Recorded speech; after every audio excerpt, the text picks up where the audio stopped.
We're going to go ahead and go over a module that seems to give folks probably the most trouble, and most all of these, is grounding and bonding.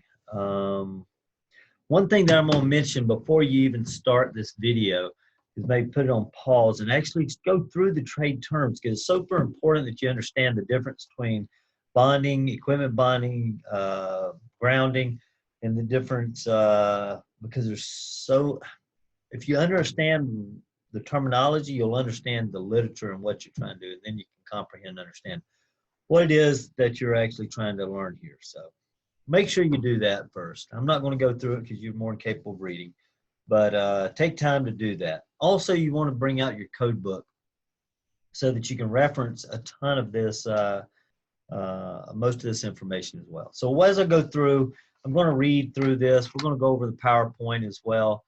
I'm going to go ahead and pull that up now and try and go ahead and start sharing that PowerPoint with you guys.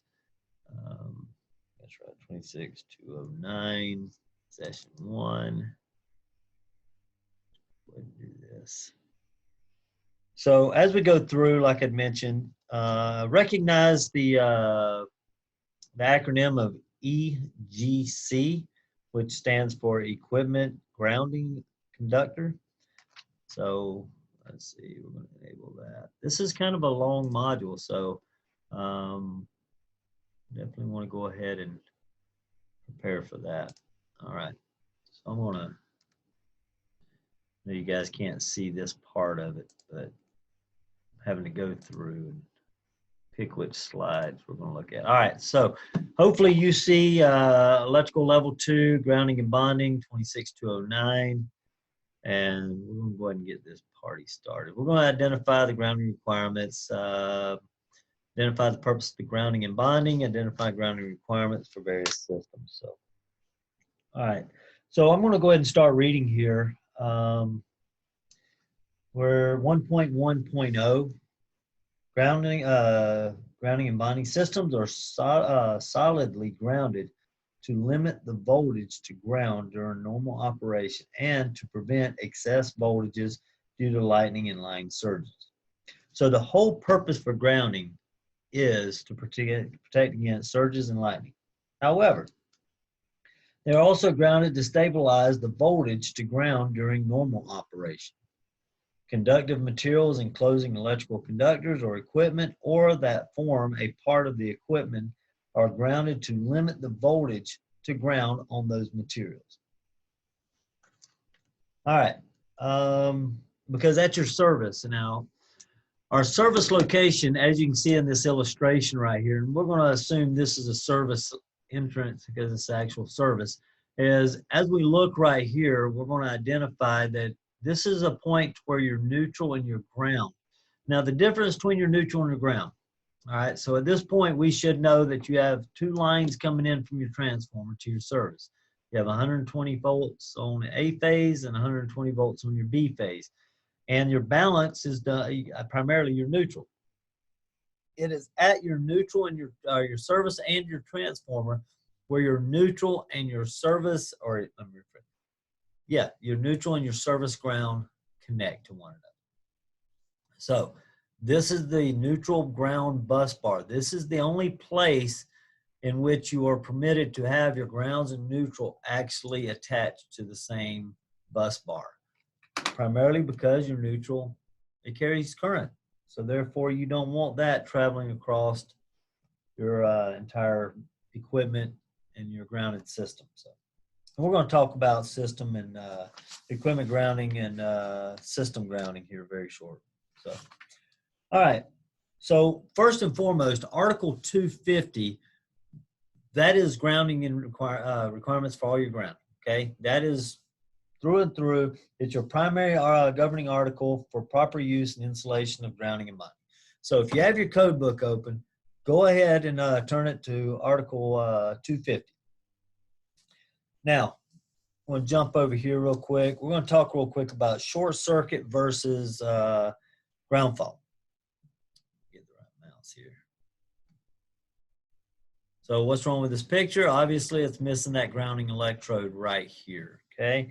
That is super important. We'll talk about that later. All right, so 1.1.1, short circuits. A short circuit and ground faults are commonly misunderstood. Both faults stem from the failure of insulation resistance. A short circuit is a conductive or a conducting connection, whether intentional or accidental, between any of the conductors of an electrical system, whether it is from line to line or line to neutral. The failure might occur from one phase conductor to another phase conductor or from phase conductor to ground. The maximum value of a short circuit current from line to neutral will be directly depending upon the distance from the source of the fault. Okay, I'm going to foot stomp that because that is one of your test questions. Okay, so just understand that your fault when it comes to hot to neutral or hot to ground in that scenario is directly dependent upon how far you are from the source. Is it a short? It's a short, absolutely. But remember, when you're dealing with overcurrent protection devices, will it really trip that device based off of the resistance that it creates for the fault? Well, that's to be dependent upon the distance that you are away from it, okay? So just keep that in mind. It says, and continuing there, the available short circuit current is further limited by the impedance. Impedance is AC term for resistance of the arc where one is established, plus the impedance of the conductors to the point of the short circuit. Most of the time when you have a direct short, it's going to trip. It's going to blow the fuse, trip the breaker, throw the fault, whatever it does. All right, now let's talk about ground fault. A ground fault, as defined by Article 100, is an unintentional electrically conducting connection between the ungrounded conductor. Ungrounded in this terminology means it's a hot wire, right? So ungrounded conductor of an electrical circuit and the normally non-current carrying conductors being your ground wire, metallic enclosures, metal raceways, metallic equipment, or the earth. Okay, while not specified in the NEC, or unintentionally electrically conducting connection between a grounded conductor of an electrical circuit and a normally non-carrying carrying conductors, metallic enclosures, metallic raceways, metallic equipment, or earth would also be considered a ground fault. Okay. All right, so let's talk 1.2.0 here now. Let's see. That's still 1.1.2. It's talking about the grounded equipment ground here. That's your equipment that is bonded. That is the correct term right there for bonding your equipment. And then that is your equipment ground, which is being attached to what looks like could be, this is a transformer of some sort. But yeah, that's kind of an odd illustration there to depict a ground fault. All right, let's see. 1.2.0. All right, two general classifications of protective grounding are system grounding and equipment grounding. System grounding and bonding relates to the service entrance equipment. That's a test question. Okay, system grounding and bonding relates to the service entrance equipment and its interrelated and bonded components. Okay, if you look at this illustration over here, I want you to follow the black conductor here, the one that's the illustrated black here. That is your solidly grounded neutral from the power source, which is your primary at 7,200 volts. As it comes through, it comes around here and it bonds. It actually splices and bonds to the ground conductor going down the pole. In addition, it comes from that same splice and then it goes over. This is the secondary, all right? This is on the secondary side. Here's your primary and this is your secondary, or primary. These are your secondary lines. So this is your secondary neutral coming in and it splices to it as well and then goes to your house or residence or office or wherever you're going. So just remember, your system grounding and bonding relates to the service entrance equipment. It's coming from the power pole on the load side or the secondary side of the transformer. The equipment grounding conductor is the conductive path used to connect the non-current carrying metal parts, right? Non-current carrying conductors, raceways, and other enclosures, system grounding conductors. Okay. All right. Grounding a single-phase system, the better understanding a complete grounding system, we will examine a conventional residential or small commercial systems being at the power company's high voltage lines and transformers shown in figure 4, which we just went over. Now, also in my book, I went ahead and highlighted, I think, this next illustration right here, which primarily points out that this transformer steps down the power. Obviously, it's 7,200 and it's going to 240 volts. This is at a transformer. You have A and B, and they always connect to your neutral here. There is no, see them two lines that's running up and down there? There is no physical connection whatsoever from the transformer from the secondary to the primary side. If you look on the left side of the screen right here, you'll see that the primary side has a ground which connects right here. And then over here, this is bonding in a separate, different location. So they're never actually physically connected. Legs A and B are ungrounded conductors, while the neutral is a grounded conductor. Okay. All right, so this has typical service entrance, related to the residence there. Maybe we'll switch to the next one here. Probably move on to right here. All right, now, this is an introduction to three-phase power right here, okay? And what the whole point of this right here illustration that you see right here is that this is a Y, three-phase Y. Obviously, it looks like the letter Y. And then this is called a delta. It just is. I don't know the history behind it. But the whole point of this is understand the systems where the neutral is used as a circuit conductor, all right? Now, what it's being used for is primarily because you got 208, 208, and of course a 208 coming in here, all right? And it's all tapping to neutral because obviously from here to here it'll be 240 volts, from here to here, 240 volts, and from here to here, 240.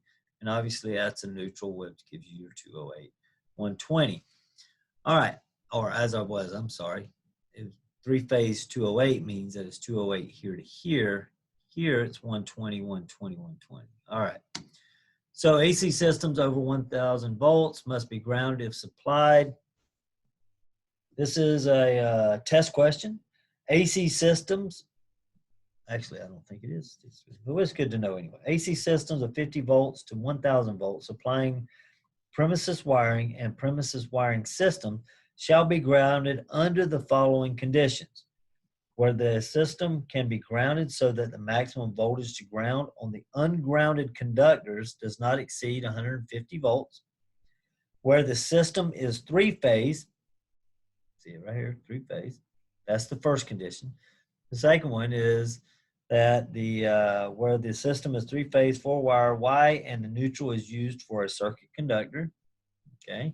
And three-phase, four-wire delta systems where the midpoint of the phase winding is used as a circuit conductor and where the grounded service conductor is uninsulated. Okay. If you look in 1.2.4, it says AC systems over 1,000 volts must be grounded if they supply mobile or portable equipment. I will tell you that is a test question. Alternating current systems over 1,000 volts must be grounded if they supply a mobile or portable equipment as in NEC section 250.188. Other AC systems over 1,000 volts are permitted but not required to be grounded. Okay. Circuits that are not permitted to be grounded.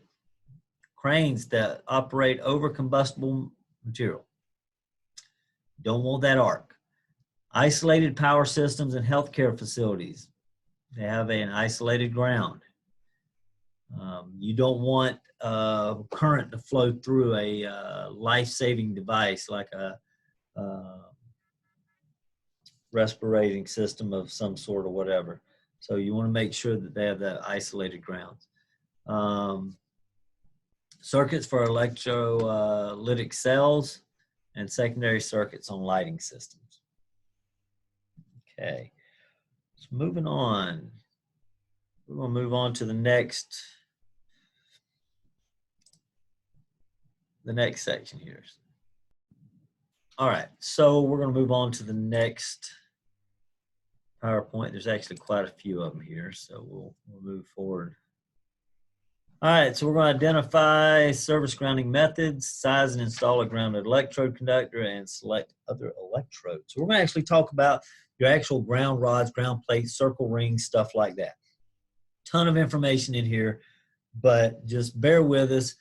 It's actually not hard. You just need to understand the information and know how to apply. So all electrical systems must be grounded and bonded in a manner prescribed by the National Electric Code to protect personnel and equipment.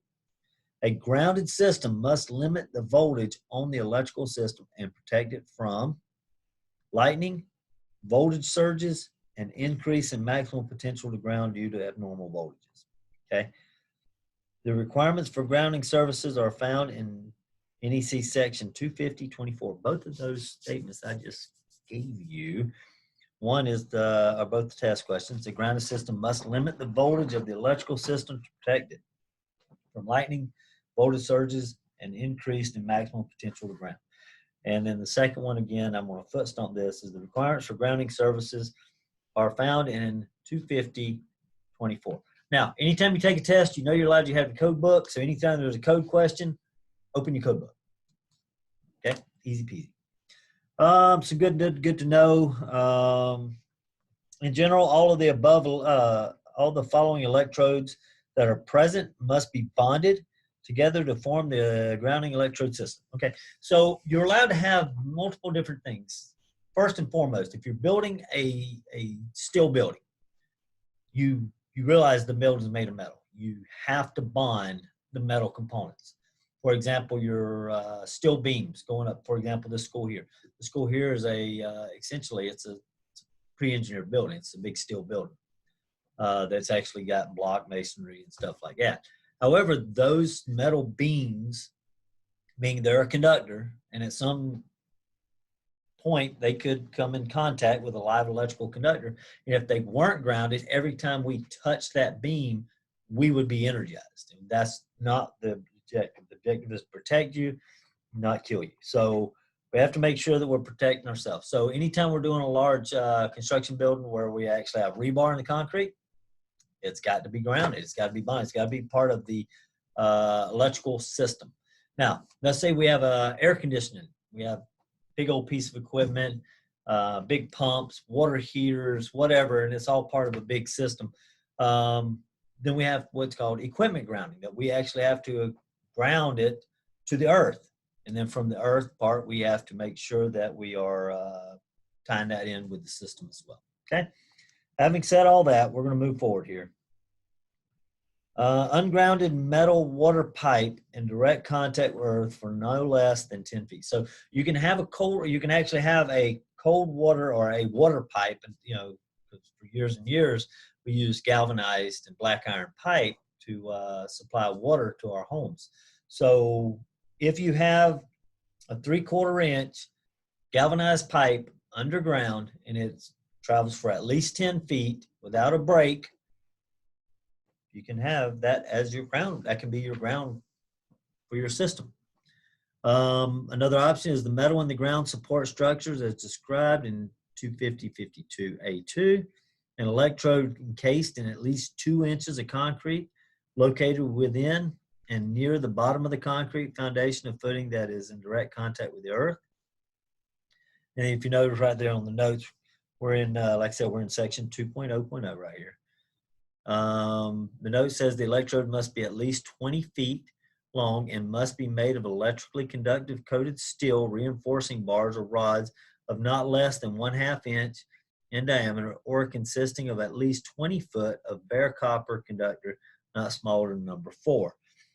And then you can have a grounding ring encircling the building or structure in direct contact with the earth consisting of at least 20 foot of bare copper not smaller than number 2.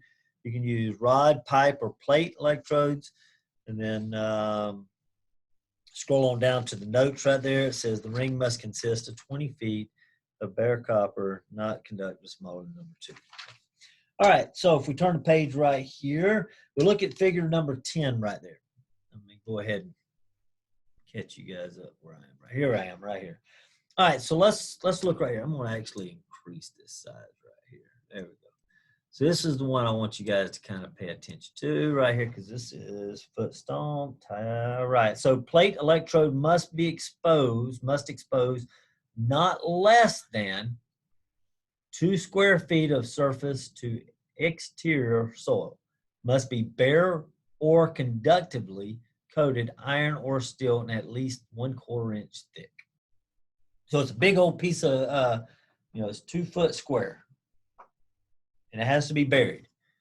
It has to be if it's copper, I think the rule says it has to be a different thickness, but it says right here, plates made of iron steel must be at least 1/4 inch, while plates of non-ferrous metal like copper, it needs to be 1.5 millimeter thick. So copper is a little bit better conductor, so you don't have to be quite as thick. Rod, pipe, and plate electrodes must have a resistance to ground of 25 ohms or less. That means it has to have 25 ohms or less. That means less resistance. We don't want to impede the resistance coming from your grounding electrode to your grounding system. So if that means increasing your conductor size, so be it. If it means to have a more grounding, then so be it. But it can't be less than 25 ohms or greater than 25 ohms of resistance, okay? That is a test question. Let's keep that in mind. All right. Okay, moving on. Metal and ground support. This is those beams I was telling you about. Electrode encased in at least 2 inches of concrete. If more than one method exists in the building, they must all be bonded together. Okay, so if you have metal siding on your building, it has to be bonded. All right, moving on to the next one. All right, once again, let's kind of important right here. Grounding clamp. Your upper end of your rod must be below permanently moisture level if practicable. Okay, it's kind of a weird word, but okay. So anyway, this is a test question, but that doesn't mean any of this other is any less important. So definitely want to make sure we cover that as well. Grounding clamp connection must be made within 5 feet of the point of where the pipe enters the building. Metal clad water pipe, 3/4 inch. Grounding electrodes to be spaced at least 6 feet apart. Now, in the book here, it even specifies that many locations require 2 electrodes regardless of the requirement, but it is required, regardless of the resistance to the ground. This is not an NEC requirement, but required by some companies and local ordinances in cities. It is a requirement for the panhandle of Florida, okay, because our sand is so sandy. It's our dirt so sandy up here that it doesn't give you the resistance that's required. So they decided that you have to have two ground rods, and has to be at least 6 feet away from one another. Okay. All right. All right. So, excuse me. All right. So real quick, look over here. This is another test question right here. Your ground rod has to be a minimum of 8 foot. And the resistance to ground, 25 ohms or less. We talked about that, right? But the 8 feet or minimum of 8 foot long ground rod is a test question to remember. So how long? 8 foot, exactly. All right, moving right along. 2.1.1. Here we go. All right.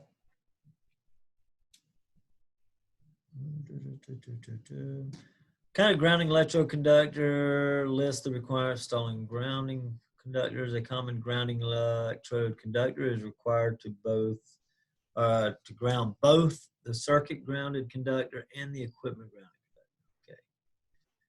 Okay. Ground system conductor going into your ground bar, your equipment grounding conductors.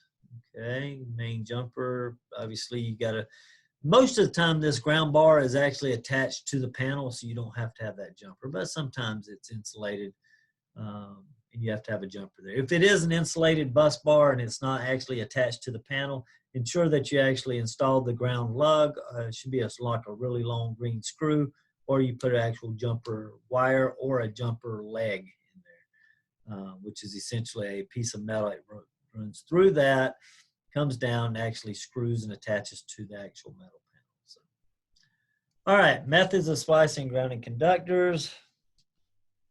Let me back up. This is super important. The size of the service entrance conductor, okay? This isn't part of the test, but it's kind of really important because you need to understand, first of all, how do we determine what size wire we need to feed this building with, okay? Say it's your house. We're like, all right, I know I want a stove, I want a refrigerator, I want lights, I want plugs, I want all these things, HVAC, air conditioning, heat. I want all these things in my house. All right. Once I've determined everything, I do a load calculation. Okay. We've done that. That was back in, was it 26.111? We talked about load calculations, how to calculate that. And then, of course, in the end, we determined this is how many amps it requires. And we go to, was it 31015 B16 in the code book. And then we determine at that point, what is the actual size of the cable that we have to based off the number of amps that we have to have. It's no different here. Okay, so at this point, 31015 B16 is used to determine the size of the service conductor and its ampacity. Okay, now that we understand what the size of the wire is, then we go to table 25066 and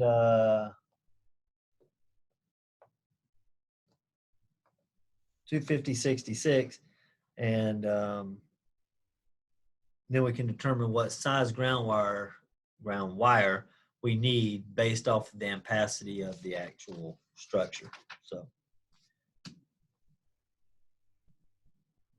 awesome. Okay. Now, moving on. Okay, let's talk about exothermic welding, maybe only performed by qualified. Exothermic welding, if you'll look over here on the right-hand side of the screen, is essentially where we take multiple grounding conductors and we attach it to actual device. And tell you what, we actually have some here. So I'm going to hit pause for just a second here. And we'll bring one. Let's see. All right, we have a couple different styles here. And like I said, these require, you actually have to be certified to use these. So essentially this here is they call it crucible.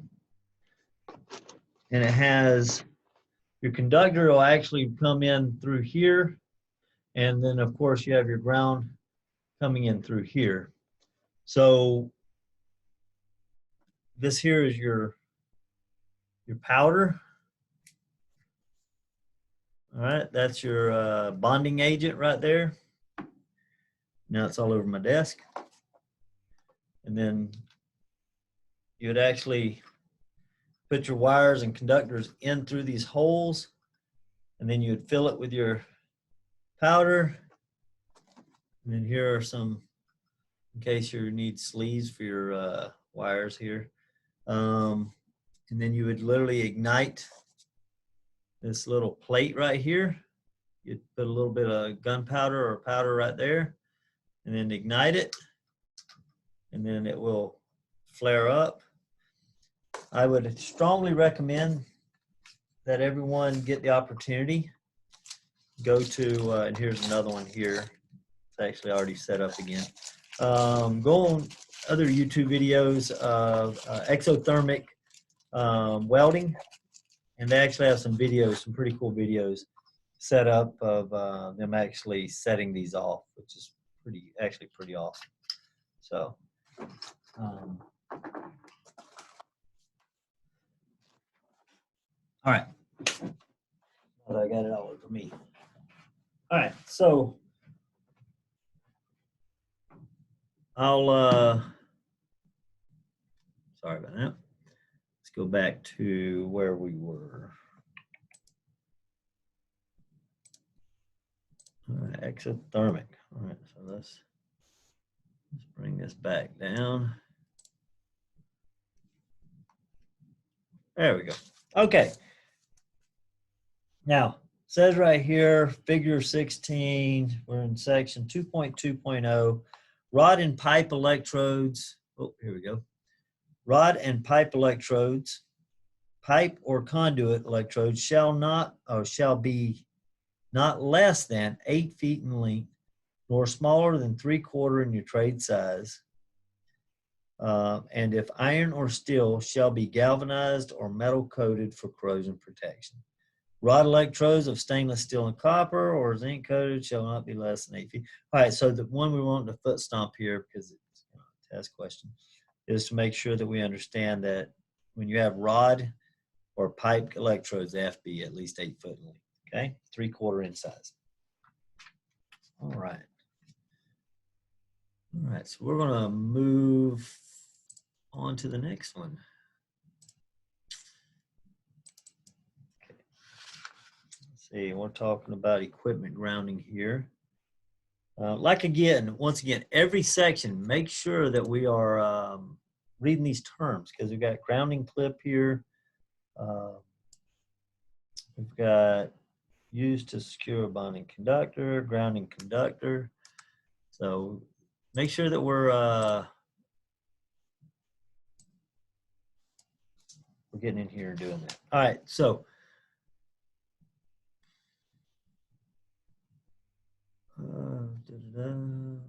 size equipment grounding conductor. We talked about that a while ago. Article 250. Let's say, was that Article 250, 66? What was that? Sizing or ground. Yep, 250, 66. So, all right, sizing your electrical grounding conductor. EGCs carry fault current. I'm on 3.1.2 for you guys who are actually looking in your book and following along like you should be. Because if you're looking in your book, and I'm just going to put a stomp this, if you're looking in your book and you're following along with me, then whenever you're taking the test, you're going to be able to reference that, what they're talking about based off of the section that we were in. It'll give you a good reference point. So please, please, please, even if you got to rewatch the video again, get your textbook out, follow along, do the section review questions, and you will have no problem passing these tests, okay? All right, going back. All right, our electrical grounding conductors carry fault current from the load. Fault current, that means if current actually faults somewhere and is traveling along that conductor to the terminal bar of the service equipment, and from there it expels out into the earth, okay? Now, to size the EGC is determined from the size of the device, cover current device that's protecting it. For example, we just talked about it. If you go to 310/15B16, depending on what the amperage is, go to 250/66 to that table, and then you reference that. That'll tell you what size conductor.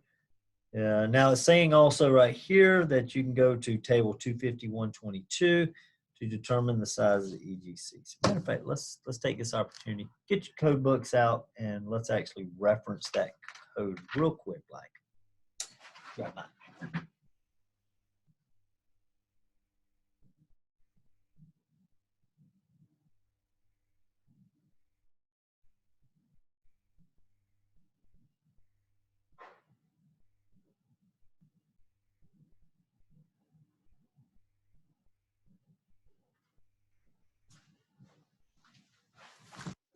All right, so let's go to 250/66 real quick.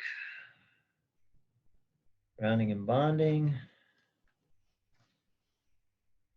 Just to see here, 250/66.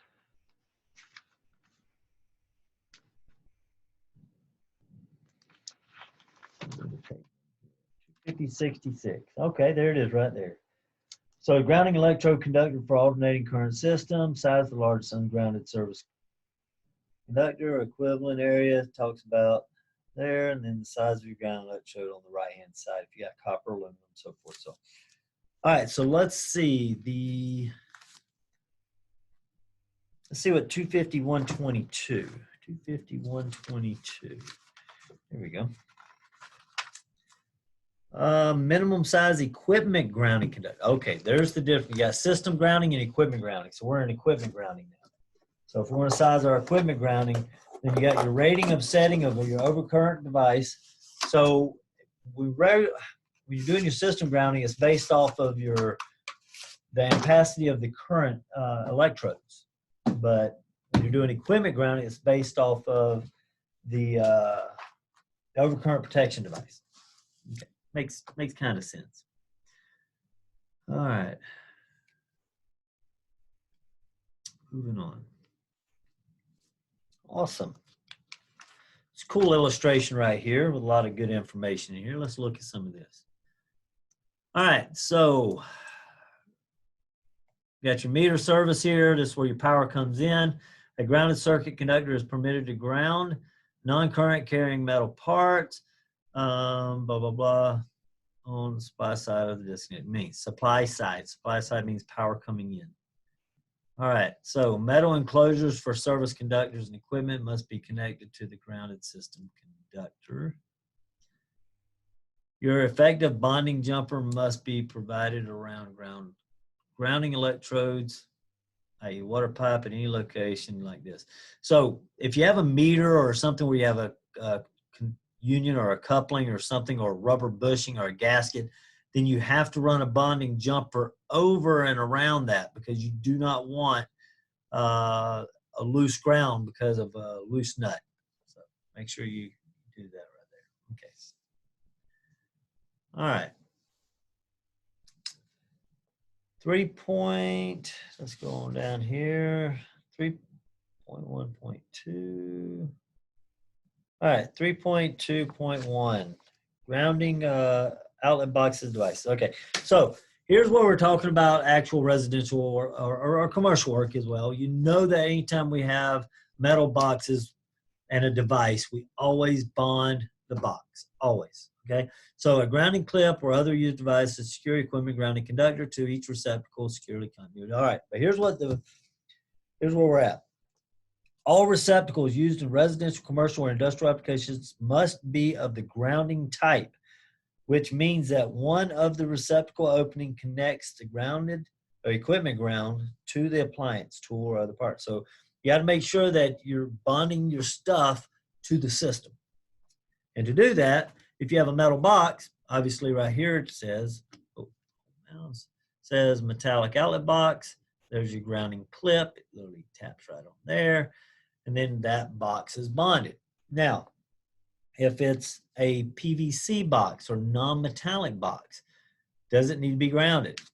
Absolutely not. It says right here, if non-metallic boxes are used with type NM cable, no connection to the box itself is required. That is a test question. So use these illustrations right here. It says, okay, I have looks like conduit coming in, grounding, non-metallic. Okay, I was about to say that don't look good. So it's non-metallic box, obviously doesn't need to be bonded, but the device always does, okay? All right. Moving on. Okay, that was quick.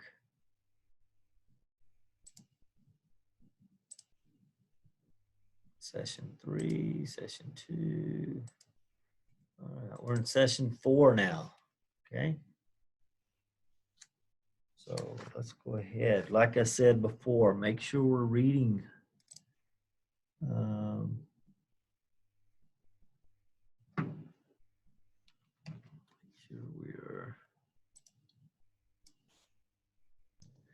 Okay, we're going to go ahead and get started with section 4.0.0. Read the trade terms: effective ground fault path and main bonding jumper. We'll get into that here. Let me share my screen with you guys real quick. All right. So Electrical continuity. Okay, that means the flow of electrons through something, right? So having continuity is the key to successful clearing of ground fault currents. This continuity between service equipment and enclosures must be maintained by bonding. Okay, bonding, remember what we said, it's the actual ability to secure your grounding to your equipment. All right, the items that are required to be bonded together are listed in section 250.92a, and they include your service raceways, cables, trays, cable bus framework, and service cable armor or sheath. All service equipment enclosures containing service conductors include meter fittings, boxes, etc., interposed in the service raceway or armor. Any metallic raceways or armor that encloses the grounding ledge, anything metal, okay? Anything that's metal that goes into your services, okay? Your service, where your meter is, all right? All right, main bonding jumper. We're in 4.1.0. When a listed switchboard or panel board is installed, the main bonding jumper that is provided with the equipment is rated for the size of conductors used for the service. Skip on down a little bit. It says this is kind of foot stomp right here, where the multiple conductors are larger than the maximum given in NEC 250 102C1. The jumper cannot be less than 12.5% of the area of the largest phase conductor. It can't be less. So if your largest conductor is we're going to say 4-aught, you can't be less than 12.5% of the diameter of that, or the surface area of that largest phase conductor of that 4-aught. I want to jump back real quick, talk about continuity between the service equipment and the enclosures. That is a test question, okay? That is a test question. And it is maintained by bonding. So keep that in mind. All right, 4.2.0. Multiple disconnecting means. All right, there's certain times when we have multiple disconnects coming out of a service. It can take several forms, and Article 230 discusses the various forms. Because this bonding jumper is located on the supply side of the service disconnect, the basic rule for sizing the supply side bonding jumper for bonding these various configurations can be found in section 250.102. That is a test question. Referencing. Look at figure 27. Okay, it's rather on page 25. All right, that is your typical bus bar. Okay, you had a big copper plate, it's mounted to the wall, and your service ground comes in, and all the ground's going to each piece of a major piece of equipment, whether it's a sub panel, whether it's going to a generator, or not generator, that's for example, going to a pump house, whatever. You know, if it's a major piece of equipment and it's part of your facility or structure, then it has to be bonded all together. That's just a way to do it. 4.3.4, creating an effective grounding path.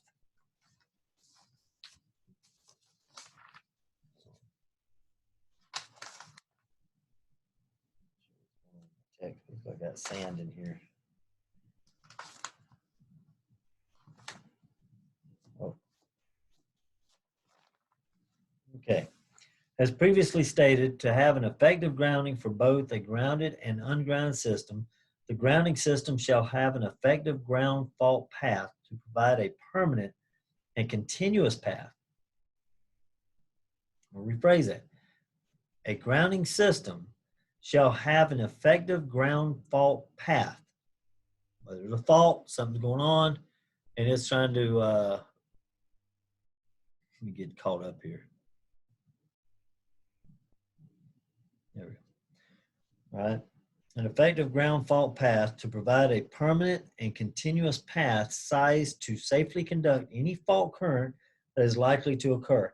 And it shall have impedance that is low enough to limit the voltage to the ground and facilitate the operation of the circuit, protective devices in the circuit, to include cabinets, fittings, just like this illustration right here shows. You got it's going to your metal conduit, from here to here, and it has to bond to the actual metal cabinet and all that.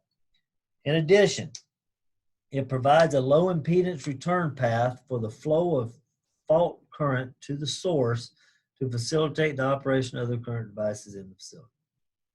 So it provides a low impedance, right? Low resistance path for the flow of fault back to the source to do what? To trip your breaker, to stop the electrical current from flowing.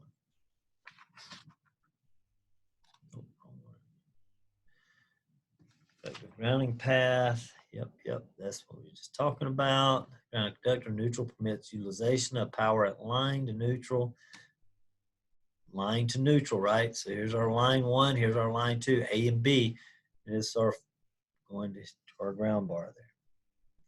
Separately derived systems, cool. We'll go ahead and jump right into that.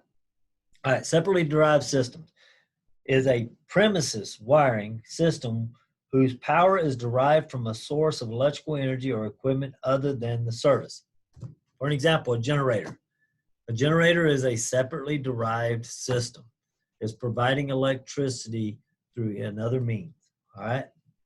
This transformer right here shows a nonstop separation right here, okay? So, test question. All right, has no electrical connection to the premise power source. That is a test question. Grounding of separately derived system is covered in section 250.30. A couple examples would be a transformer with no direct electrical connection, generators, systems that have power supply where the neutral is not connected to the utility system, generator system used for emergency, required by standby or operational standby power that have all conductors, including a neutral, isolated from the neutral or grounding conductors of another system, usually a transformer switch. All right, let's see here. And there's one right here also. In addition, AC or DC systems derived from inverters or rectifiers. So we can actually have a battery that would actually the use of a rectifier would be able to power that up. All right, so kind of a big deal right here. For separately derived systems that are required to be grounded, an equipment grounding conductor must be supplied with the primary circuit. Let's see here. Let's see if I can scroll that in a little bit here. Okay. So there's your bonding going to your grounding jumper. Obviously, this is your grounding system. And guess what? It's also tied in same place neutral. But notice how this, from your primary side, is not connected necessarily directly to your secondary side. Now, it says here that either one or the other, okay? So you can bond it here, but it can't be bonded there, or bonded here, and it can't be bonded there, because they cannot be bonded. That's what it says anyway. It says, along with the equipment bonding conductors, 250.30A1 requires a bonding jumper be installed for the drive system required to be grounded. This bonding jumper may be placed in either the transformer or the panel, but not in both. Installing it in both locations create a parallel path with the grounding conductors. For example, if you have a fault here, it will carry that fault to this system here. That's the opposite of the whole separately derived system. Okay? All right, so moving on. Oh, where are we at here? Here we go. All right, so the grounded circuit conductor and the equipment grounding conductor must both be extended to the second building. The grounding conductor, I guess I missed a section here. Let's back up the page. There we go. Grounding at more than one building. 250.32 provides a method for grounding electrical systems in addition to buildings on the premises. Therefore, the grounded circuit conductor and the equipment grounding conductor must both be extended to the second building. The grounded conductor is terminated on an insulated bus isolated from the metal cabinet, while the equipment grounding conductor in the main building is terminated. So for example, when you run your neutrals, all right, so we're talking about neutrals versus your grounds here, okay, because your neutral and ground only connect at that service. Once you leave that service, then they're two separate systems, all right? So it was just saying that the grounded conductor is terminated on the insulated bus isolated from the metal cabinet, while the equipment grounding conductor from the main building is terminated on the equipment grounding bar and directly connected to that cabinet. Okay, just keep that in mind. Super important. All right. Let's see. Okay, that's where I'm going to actually end this lesson, primarily because the last part we're talking about measuring earth resistance. You actually have a couple different methods here. Several methods are used to measure the resistance of the earth grounding electrode. One of the most common is the fall of potential method. And the second one we're going to talk about, or they talk about, is the 3-point test. Okay, and that's to measure the resistance of the ground electrode. We don't do that. All right, as electricians in the industry, we don't. Power companies do it. Engineers do it. Electricians in the field don't do that. So that is irrelevant information. However, it is a test question, so just know that. So once again, please make sure you do your section review questions at the end of the module. Make sure you're doing the section review questions as you go through, and make sure you do your test review section as well. If you have any questions or concerns, feel free to ask.